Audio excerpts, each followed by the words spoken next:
Bonjour à tous, j'espère que vous m'entendez bien. Là, vous avez beaucoup entendu de blockchain, de cas d'usage aujourd'hui, par les deux collègues Marc et Serge. Et je vais un peu faire le lien avec l'existant de l'entreprise. Assez souvent, il y a un existant sur lequel il faut se greffer, et puis la blockchain ne viendra pas bousculer cet existant et le remplacer. Et c'est un peu souvent je dirais l'appréhension qu'ont certaines entreprises à dire je vais faire un projet blockchain pour faire des choses qui n'existent pas encore. Oui, dans certains cas, mais dans la majorité des cas, il faut se connecter à un existant de processus, de système d'information, et puis venir, je dirais, créer la valeur ajoutée au-dessus de ça. Et mon point et mon propos aujourd'hui, ça sera autour de la blockchain dans l'environnement supply chain et comment on vient augmenter, je dirais, avec la blockchain, des systèmes transactionnels qui ont 30 ans d'âge et qui continuent de tourner aujourd'hui, qui sont les réseaux EDI. Les réseaux EDI sur lesquels il y a toutes les transactions qui se passent aujourd'hui entre le bon de commande, l'avis de livraison, la facture, le paiement de cette facture, etc. Et qui sont déjà aujourd'hui opérants et qui ne mourront pas demain avec la blockchain. Slide suivant, s'il vous plaît.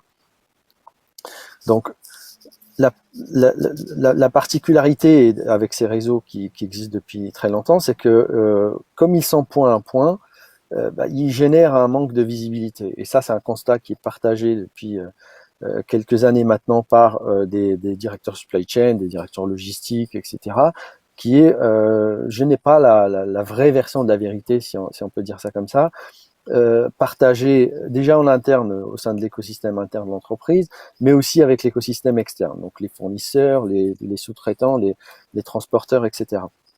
Et lorsqu'on arrive sur des zooms un peu plus particuliers au niveau des opérations logistiques, on se rend compte qu'il y a beaucoup d'argent gaspillé sur des livraisons qui sont non conformes, qui ont été endommagées et pour lesquelles il y a beaucoup de litiges.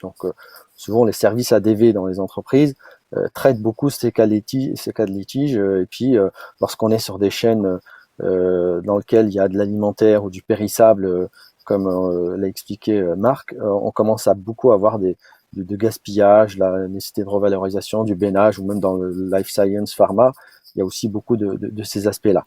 Donc, tout cela génère un certain nombre de frustration parce que déjà on n'a pas de visibilité, on a des ondes d'ombre et puis on se retrouve à perdre beaucoup d'énergie et d'argent à gérer des cas de litige qui peuvent être évités si on arrive à collaborer, à partager l'information.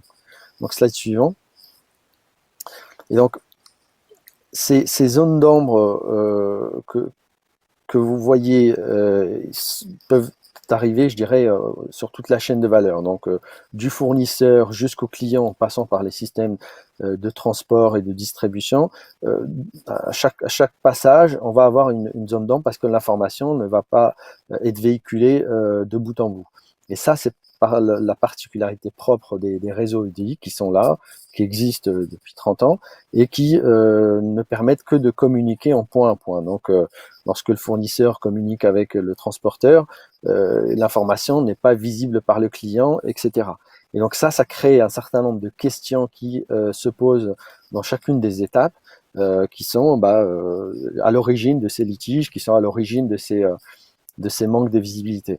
Et là, la blockchain apporte une vraie valeur. Et c'est quelque chose qui est venu, je dirais, par le terrain, parce que c'est vrai que le DI existe depuis 30 ans, et chez IBM, on fournit un réseau EDI aux entreprises depuis très longtemps, et on s'est rendu compte à travers les interactions avec les clients que ceux-ci cherchaient aussi des méthodes pour pouvoir partager cette visibilité. Donc il y a eu la question de dire je mets une base de données commune, je partage ces visibilités, mais il y a tous les aspects de sécurité, etc. Et la blockchain s'est imposée, je dirais, toute seule à dire on va notariser un certain nombre d'événements qui sont critiques et qui vont permettre de pouvoir y recourir en cas de litige pour avoir de la traçabilité, si jamais il y a un rappel de produit, etc.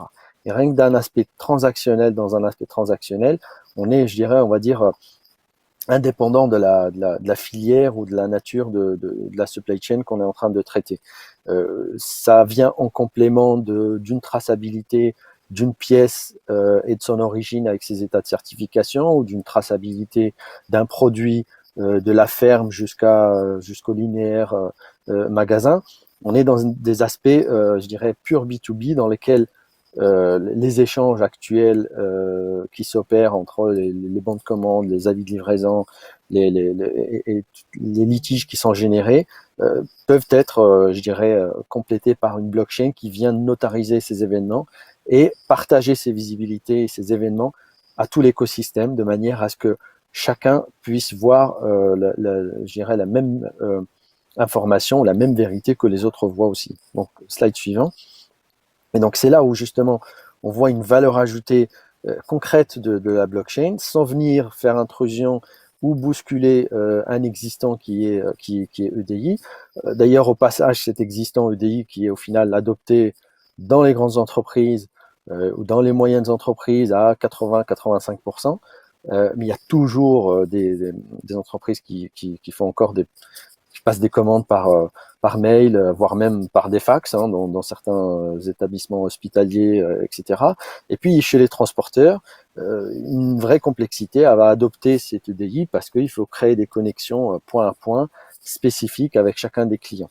Et donc là aussi, ça vient, la blockchain vient apporter une valeur ajoutée à pouvoir harmoniser et connecter, je dirais, cet écosystème de manière fluide, sans bousculer l'existant. Le DI restera toujours là, mais on va notariser des informations, donc une sorte d'extract de l'information du bon de commande, de l'avis de livraison, de la notification de livraison, etc., qu'on va partager sur le réseau blockchain et qui vont permettre de garder justement ce cycle de vie du process. On parle de procure to pay et order to cash, donc tout le cycle classique dans l'entreprise avec ses fournisseurs et avec ses clients. Et donc déjà, cette première étape de connexion permet d'apporter une vraie couche de base pour pouvoir collaborer. Et donc collaborer dans un sens pour justement, et on le sait très bien dans la supply chain, il y a toujours des aléas, il y a toujours des perturbations. On ne livre pas toujours ce qui est demandé ou ce qu'on a prévu. Donc des fois c'est en deux fois, des fois c'est regroupé, il y a de l'éclatement de commandes, du regroupement de commandes, etc. Et donc cette collaboration permet à chacun des protagonistes d'avoir cette vraie version de la vérité et de pouvoir aussi se préparer en cas d'aléa et en cas de retard, etc. Et au-dessus de cette couche-là, cette notion de partage d'informations permet aussi d'avoir une base pour pouvoir y appliquer de l'intelligence artificielle et d'apporter encore plus de valeur ajoutée sur ces transactions-là. Donc, slide suivant.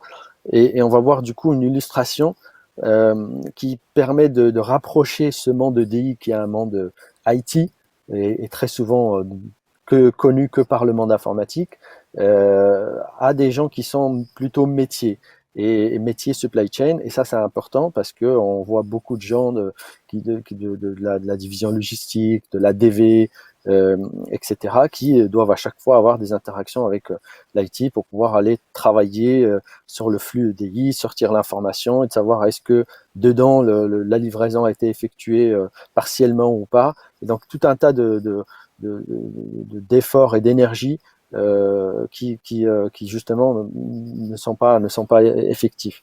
Et là, la blockchain, comme vous le voyez, permet déjà de casser ces silos. Donc c'est la couche je dirais d'abstraction qu'on appelle chez nous transaction intelligence, c'est avoir des copies des différentes transactions qui passent toujours par l'EDI, mais d'avoir cette copie sur la blockchain de manière à les notariser. Et puis on y applique après des algorithmes d'IA pour pouvoir détecter un certain nombre d'anomalies dans ces flux. Et donc c'est plus simple que d'aller chercher les flux EDI dans les tuyaux, je dirais point à point. Et puis d'apporter aussi des notions de couches de visibilité sur les différentes transactions. Comme ça, le transporteur voit la même chose que ce que voit le client, la même chose que ce que voit le fournisseur, avec les garanties et les sécurités de ségrégation de droits et de profils. On va pas voir les montants des commandes par le transporteur, etc. Mais ça va de soi. Mais c'est des aspects qui beaucoup permettent justement d'y avoir d'autres aspects d'IA comme la prédiction du temps de cycle pour pouvoir justement essayer d'identifier un retard potentiel sur l'arrivée d'un chargement ou sur un approvisionnement ou sur la livraison vis-à-vis des clients pour pouvoir justement notifier au préalable. Et ça, c'est quelque chose qui ne pouvait pas être, je dirais, permis facilement, je dirais, sans la blockchain, parce que ça permet de créer cette confiance partagée par l'écosystème pour pouvoir justement avoir à partager des statuts et des données qui permettent d'avoir ce qu'on appelle ces systèmes of insight, c'est-à-dire cette intelligence qui apporte beaucoup de valeur ajoutée aux différents métiers. Et donc voilà, ça c'est un cas qui est hyper concret, qui vient, je dirais, du monde réel historique de l'EDI et où on voit la blockchain en association avec ce monde transactionnel EDI, avec l'IA aussi en étant une sorte de source de données pour l'IA, pour pouvoir y appliquer un certain nombre d'algorithmes et de sortir de la valeur ajoutée pour ces profils. Voilà, slide suivant, je pense qu'il n'y a plus rien, mais j'ai fini un peu en avance, mais tant mieux. Donc, comme l'ont dit les collègues, vous avez nos coordonnées. N'hésitez pas si vous avez des questions, des interrogations et que vous voulez approfondir l'un des trois sujets. Donc, n'hésitez pas à prendre contact. Et puis, je passe la main à Vincent.